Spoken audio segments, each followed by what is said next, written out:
the federal takeover of the D.C. law enforcement was met with applause from the D.C. law enforcement, from the police union, which said things are out of control and we can't handle it by ourselves any longer. Thank you. They're thrilled. But you would not know that if you listened to the New York Times The Daily podcast today, which got into the reaction of local officials to Trump's announcement that he was sending in the National Guard and some federal help. And somehow it escaped their notice that the entire police force is saying, we welcome you with open arms. Take a listen here in SOT 6. The president describes the problem that he says he will fix in pretty apocalyptic terms, which is that supposedly street crime, and particularly crimes by juveniles, is basically making it unsafe for law-abiding citizens to leave their houses. Do we have any sense of how local law enforcement in D.C. has reacted to all of this? Local officials have reacted very negatively to this decision. The mayor of the city has called it unsettling and unprecedented. You know, there's a real resistance and dislike of this approach. You know, the mayor also said military should not be used against our citizens. That is an argument that has existed in American politics since the founding of this country. But obviously, she can't stop them from doing it. Yeah, no mention whatsoever of the police union. Same on NPR, which only cast this in a negative light. Here's a little sampling of how their report sounded this morning, SOT 5. Let's break down that list of people that Trump mentioned. Tell us more about who he seems to be talking about.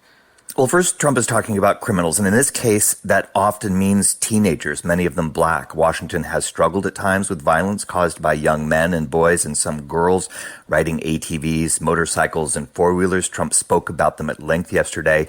The city's Metropolitan Police Chief, Pamela Smith, was asked about this issue at a separate press conference yesterday. We want young people to be safe in our city. We want them to be able to enjoy the activities of our city. But we're not going to tolerate that kind of criminal activity that we've seen in the past. Now, Michelle, Smith says before yesterday's federal takeover of Metropolitan Police by Trump, the city had juvenile curfews and other policies that were working. Again, crime is down here.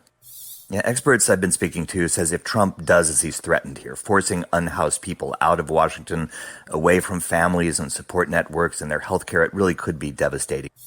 And Michelle, that question, where are these people supposed to go? Trump hasn't answered that. He spoke yesterday not just of purging homeless people from Washington. He also said he plans to clear out what he described as the city's slums.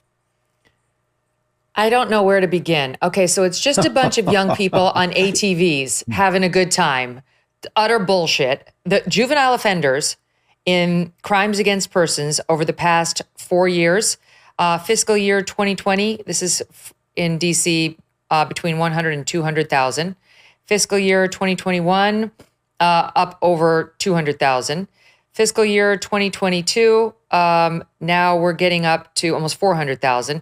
Fiscal year 2023, now we're up over 400,000. Fiscal year 2024, now we're up at almost 500,000. I could go on, right? The capital homicide rate in D.C. is 41 per 100,000. That beats Lima, Peru, Havana, Cuba, Nairobi, Brazil, Lagos, Bogota, Mexico City. I could keep going. And yet these people want to tell us that there's no problem there. It's just a bunch of juveniles riding their ATVs. So fun. Okay, those were crimes against persons I was reading. And secondly, the lamentations over the homeless people. What? They're being separated from their health care? What? And their families? Where are their families? Why are they homeless if they have such great families that they cannot be separated from, Andrew?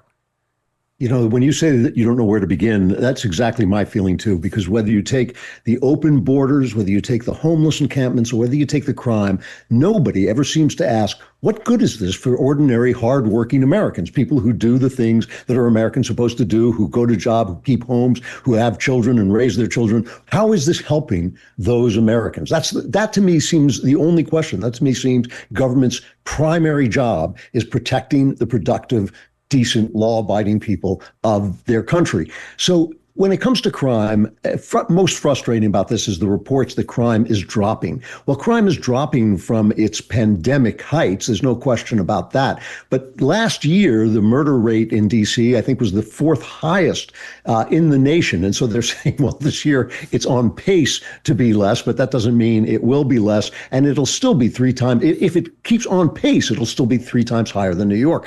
I don't understand why the fact that people do not feel safe in the city, and they do not feel safe in Washington, D.C. Tom Homan, one of the toughest guys on earth, says he won't go out at night in D.C. without a gun. So that's not the way a city should behave. I do not see why an effort to clean this place up is somehow a bad thing. And it's like when there was inflation and the press was telling people there was not inflation. Inflation is not so bad, as if people didn't know whether they could put food on their table or take their kids on vacation, as if somehow they were, deluded about what was happening in their own home. You're People so aren't right. deluded.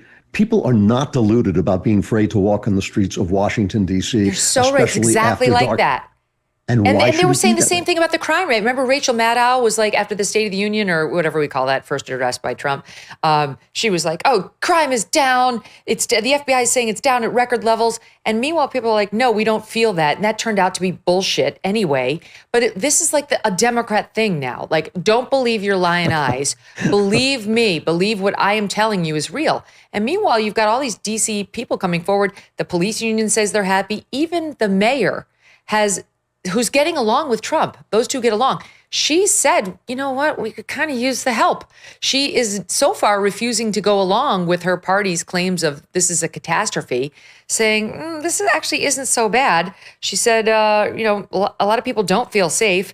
She says, it doesn't matter if crime has gone down if you were a victim. The fact that we have more law enforcement and presence in neighborhoods, that may be positive. That's the DC mayor. So she's not going along with this nonsense. This is one of my favorite sound bites. She's a friend of mine, Kira Phillips. She works for ABC, and she's married to John Roberts over at Fox. And listen to what she said on the air yesterday, SOT 11. We've been talking so much about the numbers, and usually that's how you play devil's advocate, is you talk about, stats say crime is down. However, I can tell you firsthand here in downtown D.C. where we work, right here around our bureau, just in the past 6 months, there were 2 people shot. 1 person died, literally 2 blocks down here from the bureau. It was within the last 2 years that I actually was jumped walking just 2 blocks down from here. And then just this morning, one of my coworkers said her car was stolen a block away from the bureau. So we can talk about the numbers going down, but crime is happening every single day because we're all experiencing it firsthand while working and living down here. Good for her. She's a straight shooter and always has been. Your thoughts on it?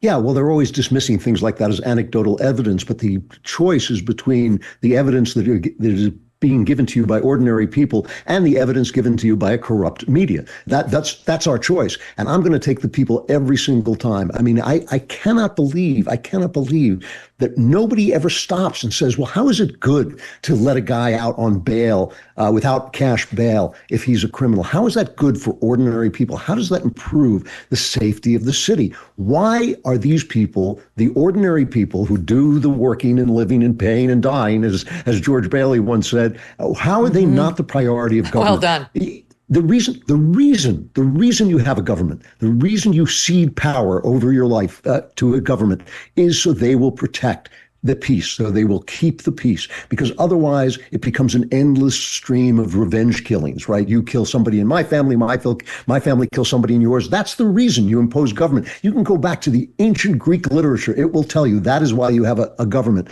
And when the government says, yeah, we're not going to do that anymore, we're not going to protect you anymore, it essentially loses its legitimacy. The stuff that Trump is saying is so basic, it's such common sense, that the fact that they somehow try to make it about Trump, about his personality, about some kind of evil plan he has to dominate the world is just absurd. It is absurd. Somehow you literally have people, like, he's managed to get the Democrats to run around saying, we like crime. Crime's good. Well, they do. We're against cleaning it up. Yeah.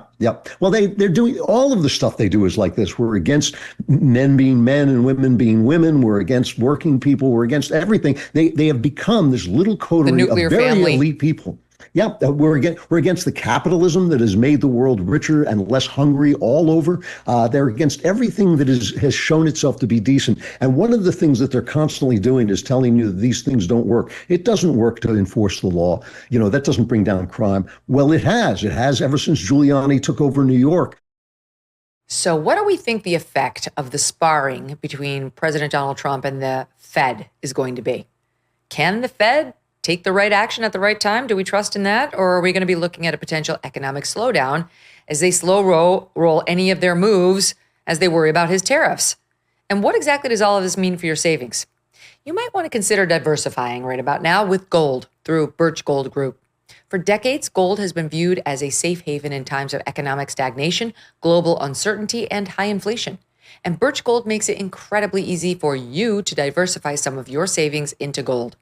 If you have an IRA or old 401k, you can convert that into a tax-sheltered IRA in physical gold, or just buy some gold to keep it in your safe. First, get educated. Birch Gold will send you a free info kit on gold. Just text MK to the number 989898. Again, text MK to 989898, and you'll start the process of just getting the 411 on what it means to own gold. Consider diversifying a portion of your savings into gold. So if the Fed cannot stay ahead of the curve for the country, at least you can stay ahead of the curve for yourself.